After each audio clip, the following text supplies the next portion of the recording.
Hi guys, Jake here at the Max Store, and today we're going to be talking about transmissions. So we've got the transmission coolers here for the 2001 to 2010 trucks.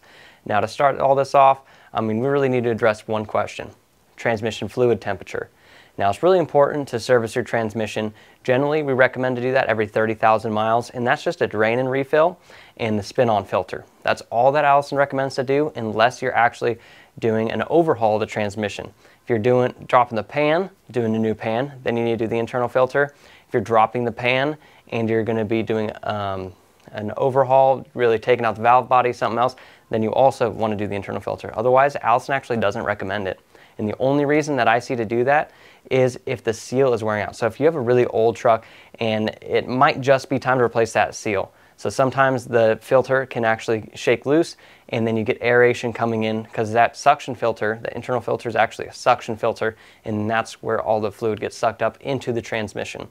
So that's really the only time I do the internal. Otherwise, it's such a big filter, it's super coarse, there's not really a need to do it.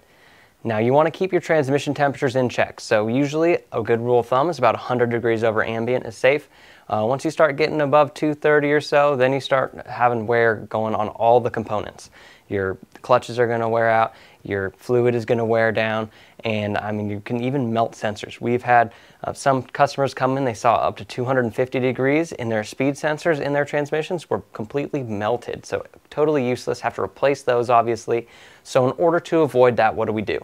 We upgrade the factory transmission cooler to a much larger unit. This is the factory 2001 to 2005 transmission cooler. And yes, it is upside down, so usually it goes the other way. I don't want to spill fluid all over here. But this is a MaxFlow direct replacement upgraded transmission cooler. So you can see it's massively larger than the OEM cooler. This is going to result in much lower transmission temperatures. You're not even going to be seeing 100 degrees over ambient unless it's super hot and your truck is super loaded down.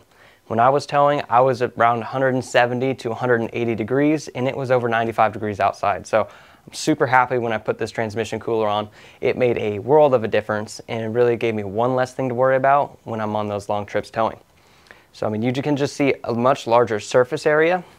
It's got a much thicker core than the factory one here. So you can see just way bigger, way better, and it goes right in the center of the grill. So you actually get a lot better cooling, you get a lot of airflow passing over this, and it's not big enough to where it's going to disrupt the airflow to the radiator. So you're still going to have cooler temperatures going through to your radiator, so everything is still efficient. We decided to go with this design because it's a direct replacement. No need to change your lines, although you can. They are compatible with the Fleece and Deviant lines, which are a good upgrade if you want to get rid of those factory hard lines. Some people really like them, some people hate them.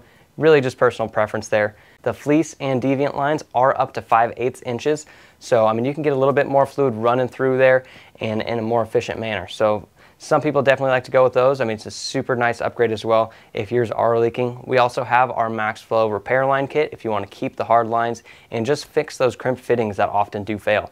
So on mine, I kept the stock lines.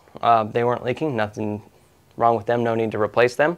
So they literally go in, we have some adapters that just thread right into this, and then those quick connect fittings just go right into the cooler here. And it also comes with bracketry to mount up to these same points that the factory one is. So super simple, super easy, and a really good upgrade. Now for 2006 to 2010, they actually upgraded the cooler considerably. You can see here it's much larger than this one, and it is just a totally different style. So they moved it from in the center of the grill down to where the bumper is. You know where the two holes are on the front bumper? Right behind that is this guy. So this is going to be a much more efficient cooler than this one was, just being longer. The transmission lines changed a little bit, so they're coming out of the sides on the top here. So a lot of people will actually have reduced temperatures with LBZs. That was one of the major issues with the 2001-2005 LB7 and LLY platform, was overheating. And GM really did address that. If you look at the radiator, it's way bigger. If you look at the intake elbow for the turbo, it's way bigger. If you look at the transmission cooler, it's way bigger. They upgraded everything. They really wanted to make sure that all the airflow problems were solved so the LBZs would not overheat. And they really did a pretty good job of that. But when you guys load these trucks down, they still can get hot. And as they get older, the stuff just starts to wear out and it needs to be replaced anyways. So in order to change this one, when some people are getting those higher temperatures, we have two different options here. Our first one is going to be our MaxFlow Arctic Allison cooler. And so you can see it's a little bit larger. It has a fabricated ends, so it's a really nice heavy duty unit to replace the stock one. And if you look at just the thickness difference, I mean, it's way thicker. And not only that, we saw people still pushing these pretty hard, so we came out with an even bigger cooler. So we have this is our Sub-Zero cooler. You can see, I mean, it's over 3 inches thick. This thing is absolutely massive. I mean, it's like 2 or 3 times heavier than the stock one. I mean, you can just feel it in your hands and it's way beefier. So I mean, this is really the ultimate upgrade for your LBZ or LMM truck. It's going to make those transmission temperatures run a lot cooler and really keep that transmission running right for a lot longer time.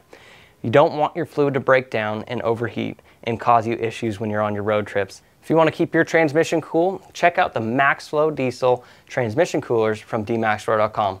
We've got our Arctic series here, and then our unique Sub-Zero cooler for LBZ LMM trucks. So if you really want to keep those transmissions cool, keep your truck running right on road trips when you are loaded down, towing the toy hauler, towing big trailers across the country, whatever you're doing with your Duramax, we got you covered.